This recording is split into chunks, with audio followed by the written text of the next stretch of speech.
Hello everyone, welcome to my channel. We will learn today political. आज हम लोग political से जानेंगे भारतीय संसद। यहाँ से जितने भी क्वेश्चंस होंगे ये सभी क्वेश्चन वन लाइनर होंगे। ये ना केवल आपके केबीएस, इसके साथ साथ एनवीएस आप टीजीटी दे रहे हैं या पीजीटी दे रहे हैं, ठीक है, तो पॉलिटिकल के क्वेश्चन आते ही आते हैं। इसके साथ साथ सीटेट की आप तैयारी कर रहे हैं, सोशल साइंस की, तो ये वन लाइनर क्वेश्चन काफ़ी हेल्पफुल होंगे। इसके साथ साथ यूपी टेट, ठीक है, और राज्य में जितनी भी टेट की परीक्षाएं होती हैं उसके लिए वीडियो बहुत ही महत्वपूर्ण है। आप पूरा वीडियो देखें और अपने नॉलेज को इंक्रीज करें। अगर आप हमारे चैनल पर नए हैं तो जल्दी से चैनल को सब्सक्राइब कर लें ताकि हर वीडियो का नोटिफिकेशन सबसे पहले आपको मिले। तो हम लोग पहले क्वेश्चन को जान लें, वन लाइनर। भारत की संघीय व्यवस्थापिका को किस नाम से जाना जाता है? तो आप जानते हैं जो लेजिस्लेचर होता है, यानी भारत की जो संघीय व्यवस्थापिका होती है उसे संसद कहते हैं हम। भारतीय संसद के कितने सदन हैं? तो आप बेशक इस बात से सहमत हैं कि दो सदन हैं, लोकसभा और राज्यसभा। भारतीय संसद की लोकप्रिय सदन कौन सी है? तो लोकसभा जो है भारतीय संसद की सबसे लोकप्रिय सदन है। अगले क्वेश्चन को आप जाने, भारतीय संसद के स्थायी सदन कौन है? स्थायी सदन अगर आपसे पूछ लिया जाए एग्जाम में तो आप बता सकते हैं राज्यसभा। राज्यसभा भंग नहीं होता है, इसके जो सदस्य होते हैं 2 इयर्स आफ्टर वो रिटायर होते हैं, ठीक है। और राज्यसभा में सदस्यों का जो सदस्य संख्या होता है कितना होता है? 250। आप अगले क्वेश्चन को जान लें, भारतीय संसद के किस सदन को प्रतिनिधि सभा भी कहा जाता है? यानी रिप्रेजेंटेटिव असेंबली। रिप्रेजेंटेटिव असेंबली जो होता है वो लोकसभा को कहा जाता है। संसद का अभिन्न भाग किसे कहा जाता है? तो राष्ट्रपति को। आपको पता है संसद कैसे बनता है?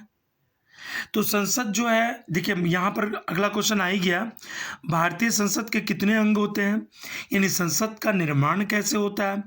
तो आप बेशक इसका उत्तर कह सकते हैं कि 3 होता है। एक होता है लोकसभा, द्वितीय होता है राज्यसभा, तृतीय होता है राष्ट्रपति। यानी संसद जो बनता है वो बनता है 3 पार्ट से। एक होता है लोकसभा, द्वितीय होता है राज्यसभा, तृतीय होता है प्रेसिडेंट यानी राष्ट्रपति। ओके, अगले क्वेश्चन को जाने। ये सभी क्वेश्चन बहुत ही महत्वपूर्ण है। भारतीय संविधान के किस अनुच्छेद में कहा गया कि संघ के लिए एक संसद होगी जो राष्ट्रपति और 2 सदनों से मिलकर बनेगी? क्वेश्चन को आप भली भांति समझ लें कि 2 सदन मिलकर बनेगी, यानी संघ के लिए एक संसद होगी जो राष्ट्रपति और 2 सदनों के से मिलकर बनेगी। वह कहा गया आर्टिकल 79 में। 79 में क्या कहा गया है एक बार फिर से मैं दोहरा दूं, संघ के लिए एक संसद होगी जो राष्ट्रपति और 2 सदनों से मिलकर बनेगी। अगले क्वेश्चन को आप जान लें, भारतीय संसद के किस अंग को संसद का प्रथम सदन कहा जाता है? तो लोकसभा को संसद का प्रथम सदन कहा जाता है। अगले क्वेश्चन को आप जान लें, संसद को भंग करने का अधिकार किसे है? देखिए संसद को भंग करने का अधिकार महामहिम राष्ट्रपति जी को है। संसद के कितने सत्र होते हैं? ये क्वेश्चन तो अक्सर एग्जामिनेशन में पूछे आते हैं, इसे आप नोट डाउन कर लेंगे कि संसद में कितने सत्र होते हैं। तो 3 सत्र होते हैं। एक होता है बजट सत्र, द्वितीय होता है मानसून सत्र और तृतीय होता है शीतकालीन सत्र। यानी विंटर जो असेंबली होती है, एक बजट होता है और एक मॉनसून होता है, ठीक है। तो संसद के जो कितने माने संसद को कितनी बार बुलाया जाता है, यानी संसद का अधिवेशन कब कब होता है? तो बजट सत्र होता है, मानसून सत्र होता है और शीतकालीन सत्र होता है। अगले क्वेश्चन को आप जाने, संसद के 2 क्रमिक अधिवेशनों के बीच अधिकतम कितने समयानंतराल की अनुमति है? तो 6 माह की। संसद के 2 क्रमिक अधिवेशनों के बीच अधिकतम जो है समयानंतराल की अनुमति है 6 माह की, यानी 6 माह का डिफरेंसेस होना चाहिए। यानी जो क्रमिक यानी जो असेंबली होंगे उसका जो टाइम पीरियड होगा वो करीब करीब आपका 6 मंथ्स होगा। अगले क्वेश्चन को जान लें आप। भारतीय संसद के दोनों सदनों की संयुक्त बैठक किस संबंध में होती है? तो देखिए, अगर संसद के दोनों सदनों की संयुक्त बैठक अगर हो रही है तो वह किस संबंध में हो रही है? साधारण विधेयक के संबंध में हो रही है। साधारण विधेयक से संबंधित गतिरोध को दूर करने के लिए संसद के दोनों सदनों की संयुक्त बैठक कौन बुलाता है?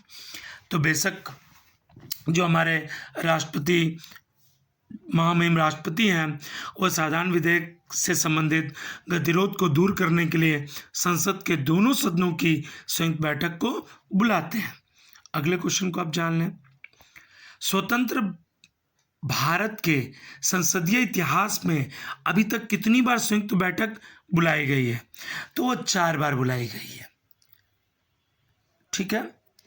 भारतीय संसद के दोनों सदनों की संयुक्त बैठक की अध्यक्षता कौन करता है? तो लोकसभा अध्यक्ष। ये क्वेश्चन अक्सर एग्जाम में पूछे आते हैं कि भारतीय संसद के दोनों सदनों की संयुक्त बैठक की अध्यक्षता कौन करता है। देखिए, यहाँ पर ऑप्शंस आपके दिए रहेंगे, वहाँ राष्ट्रपति का भी नाम लिखा रहेगा, लोकसभा अध्यक्ष का भी नाम लिखा रहेगा, राज्यसभा अध्यक्ष का भी नाम लिखा रहेगा, और आपको कंफ्यूज करने के लिए उसमें लिखा रहेगा इनमें से कोई नहीं। तो बेशक आप आत्मसात कर लें कि लोकसभा अध्यक्ष जो होता है वो ज्वाइंट जो मीटिंग होते हैं, जो भारतीय संसद के ज्वाइंट मीटिंग को बुलाने का कार्य करते हैं। अगले क्वेश्चन को आप जाने, भारतीय संसद के संयुक्त बैठक को कौन संबोधित करता है? तो राष्ट्रपति जो है वो संबोधित करते हैं। देखिए, क्वेश्चन की बारीकियों को आप समझे। दोनों सदनों में संयुक्त बैठक की अध्यक्षता कौन करता है? तो लोकसभा अध्यक्ष। बट भारतीय संसद के जो ज्वाइंट बैठक होते हैं उसे संबोधित करने का काम कौन करते हैं? तो महामहिम राष्ट्रपति जी उसे संबोधित करने का काम करते हैं। ये सब कंफ्यूजिंग क्वेश्चन आपको एग्जाम में पूछे आते हैं, इसलिए इसे आप नोट डाउन कर लें। ओके, आपने यूनिट कंप्लीट कर ली। यदि आपको वीडियो पसंद आया तो अपने दोस्तों के साथ शेयर करें, वीडियो लाइक करना ना भूलें। वीडियो देखने के लिए धन्यवाद।